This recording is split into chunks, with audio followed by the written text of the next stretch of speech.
อนนี้คนงานเขาจะก็เล็งมือก่อสร้างเนาะทั้งลุมที่เราเห็นนั่นส่วนใหญ่ก็เป็นสิเป็นแรงงานอาบังเนาะแรงงานก็จะ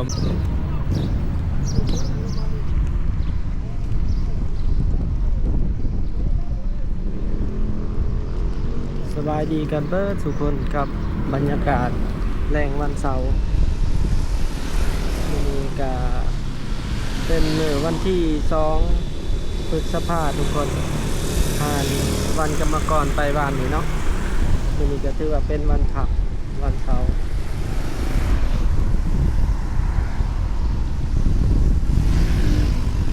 นี่ก็เป็นบรรยากาศถนนหนองบอนทุกคนไปสู่ประตูไซ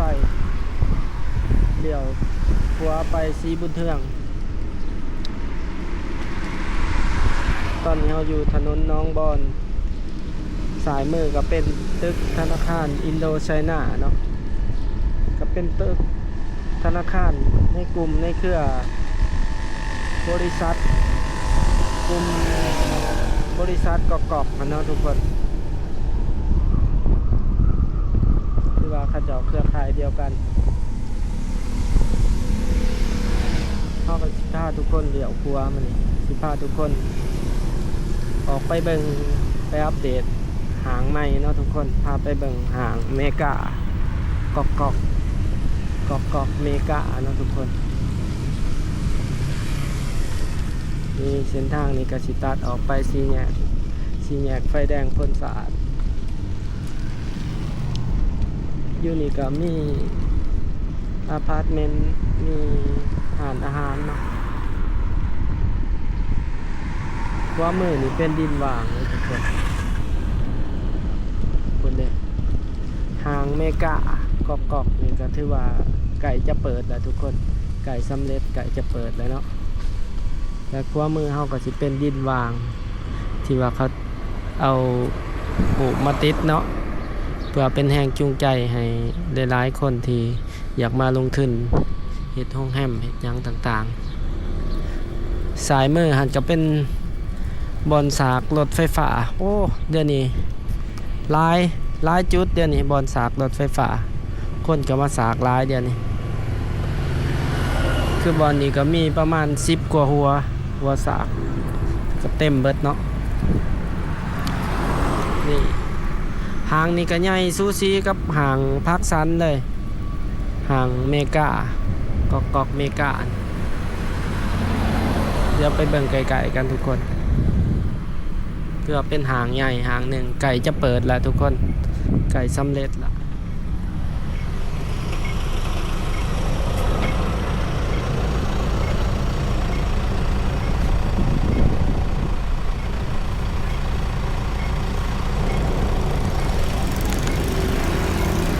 ลงเลยโซนนี้เป็นโซนเบิ่งแล้วครับท่านสมัยขนาด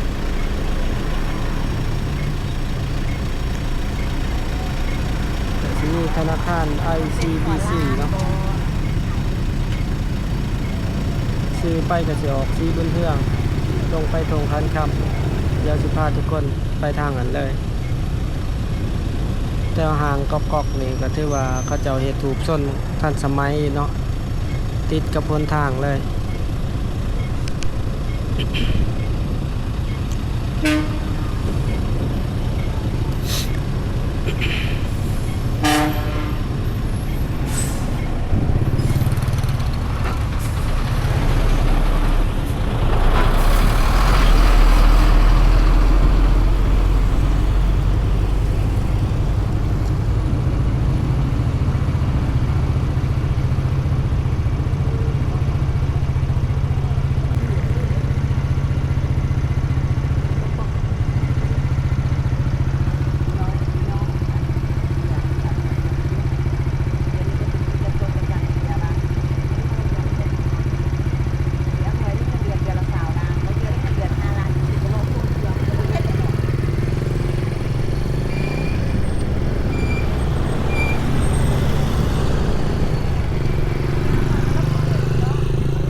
ใหญ่ทุกคนทางนี่แล้วก็หูพางสวยงามทันสมัยแล้วก็มีบอนจอดรถที่ว่าค่อนข้างว่า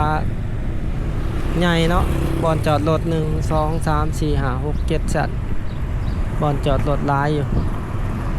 ว่าโอเคเลยตอนนี้คนงานเขาจะก็เล็งมือก่อสร้างเนาะทั้งลุมที่เราเห็นนั่นส่วนใหญ่ก็เป็นสิเป็นแรงงานอาบังเนาะแรงงานก็จะมาจากบังคลาเทศที่ว่าบอนจอดรถหลายที่ว่าซอยแก่ปัญหาเนาะการจอดรถสะสายบางคนบางตึกที่เขาเจ้าเฮ็ดเวียกอยู่ในนี่ก็บ่มีบอนจอดรถเพียงพอบางคนเขาเจ้าก็สิได้มาจอดอยู่นี่ก็ห่างจากประตูไส้ก็ใกล้ๆทุกคน 2-300 เมตรย่างมาพอดีเลยถือว่าเป็นทำเลผู้ดีคักเลยนะบอนต่อไปนี่ห้างนี่ เปิดนี่ที่ว่าเป็นคู่แข่งกับภาคสันเลยได้นี่แบบธรรมดา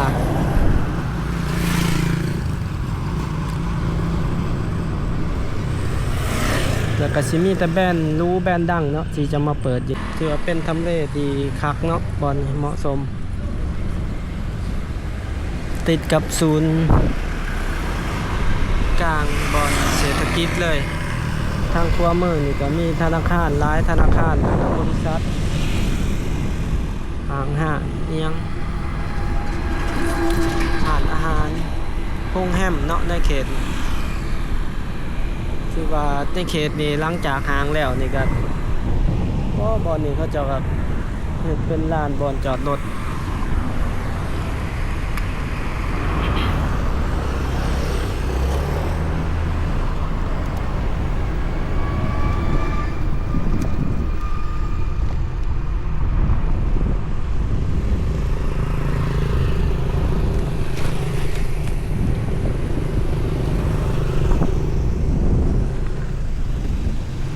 ดินในเขตนี้ก็สิแพงขึ้นเนาะห้างนี้เปิดกันเพราะว่ามัน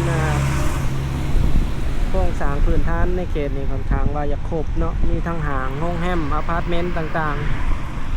ๆสาธารณูปโภคต่างๆเนาะครบในเขตนี้สีบนเฮืองสีสวัสดิ์โรงแรมเจือง2เดี๋ยวสิพาทุกคนลงไปทางสวัสดิ์เลี้ยวโต้ลงไปทางตรงคันครับ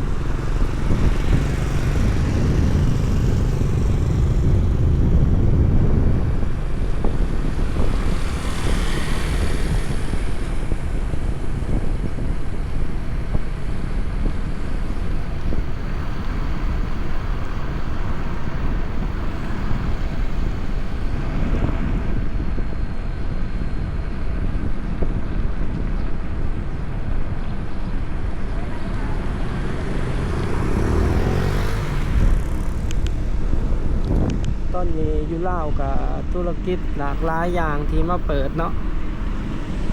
ค่าแรงงานก็เพิ่มขึ้นแต่ว่าแรงงานอยู่ลาวก็ยังขาดหลายเนาะยังขาดหลายอยู่แต่ว่าอยู่ในตัวเมืองก็ค่าครองชีพก็เริ่มสูงขึ้นเพราะว่าบอนเซายังเนาะเป็นห้องแถวห้องยังอยู่ในเมืองเดี๋ยวนี้บ่ค่อยอยากมีเลยได้ทุกคนบ้างห้องแถวเขาเจ้าก็ทุบเนาะเขาเจ้าทุบเฮ็ดเป็นอพาร์ตเมนต์บางบอนเขาที่เขาบ่ทุบเขาเจ้ากับแป้งดีๆแล้วก็อัพราคาขึ้นห้องนึงก็ประมาณ1.5 ล้านแล้วเดี๋ยวนี้มันอยู่ในเมืองต่ำสุดก็1.2 ล้านเลยได้เดือน1.2 1.5 ล้านเกือบ 2,000ประมาณ 2,000 บาทแล้วเนาะถ้าว่าผู้ใดมาเฮ็ดเวียกอยู่เวียงก็เงินค่าจ้างต่อเดือนก็สิประมาณ3.5 ล้าน4 ล้านแต่ละบอนบางบอนก็2.5 ล้านแต่ว่ากินข้าวน้ำเขาบางบอนก็เป็นแบบนั้น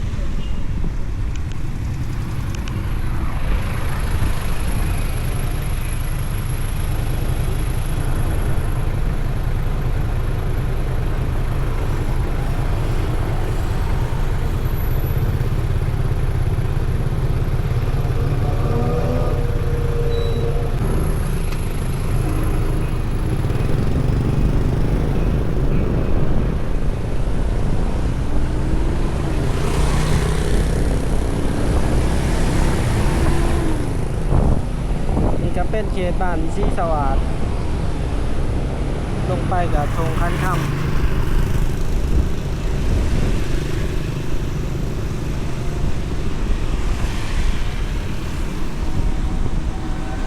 เดี๋ยวนี้คนจีนก็มาเปิดธุรกิจในเขตนี้ก็ร้ายเติบ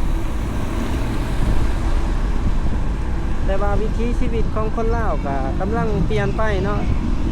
แต่ก่อนเคยกินแบบ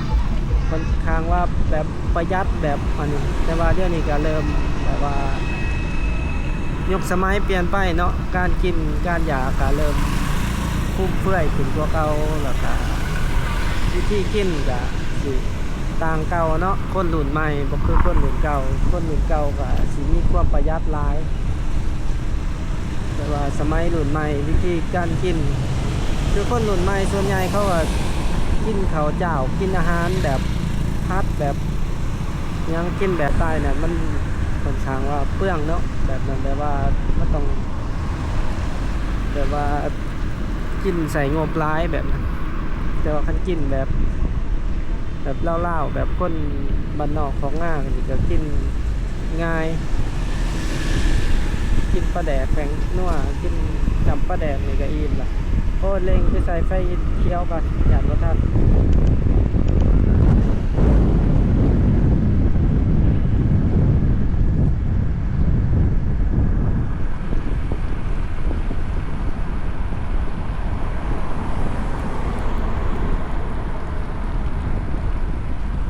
นี่ก็เป็นโซนตลาดธงคันค่ำทุกคน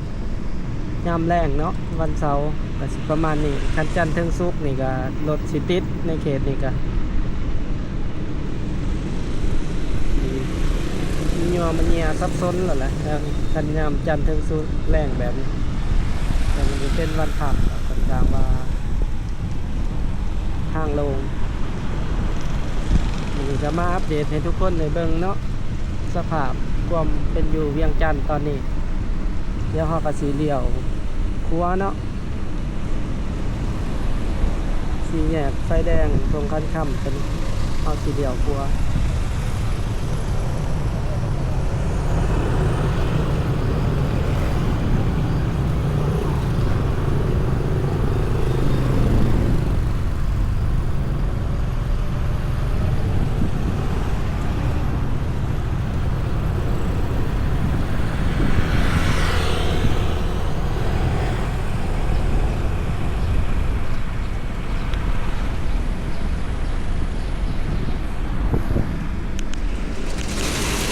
นี่ทุกคน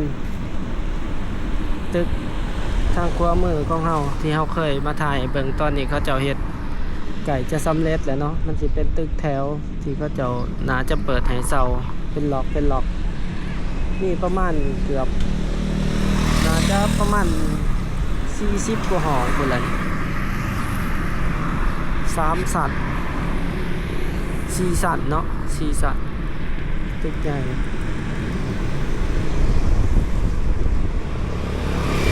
เดี๋ยวสิเลี้ยวขวาขึ้นบอลนี่ขึ้นไปทางโรงเรียนเลียวโตตึกใหญ่เลย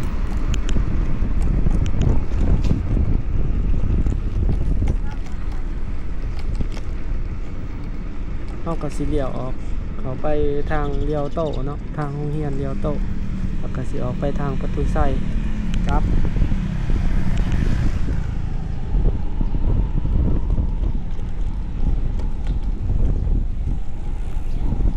ว่าโซนนี้ก็เป็นโซนใจกลางเมืองเนาะ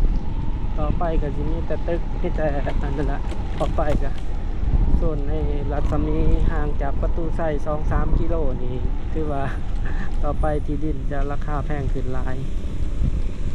เพราะว่ามันจะเป็นระบบครบสูตรละนี่ก็เป็นหนาโรงเรียนเดียวโตโรงเรียนมิตรภาพลาวจีน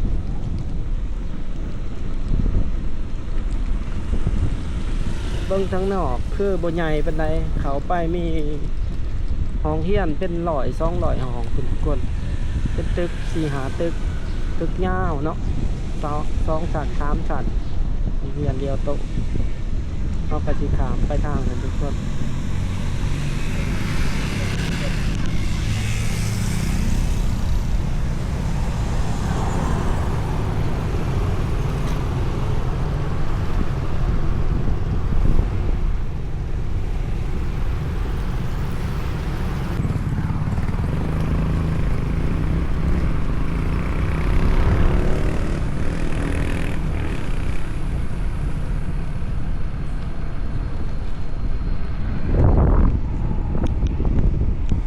เด้อทุกคนถ้าผู้ใดมาคลิปนี้หรือเห็นคลิปนี้เป็นประโยชน์เนาะอยากให้หลายๆคนได้เบิ่งน้ำกันก็อย่าลืมกดไลค์กดแชร์กด Subscribe เนาะเพื่อเป็นกำลังใจให้กันตอนนี้บ่าวแม่นไส้ก็ต้องขอกล่าวคำว่าขอบใจแล้วก็สบายดี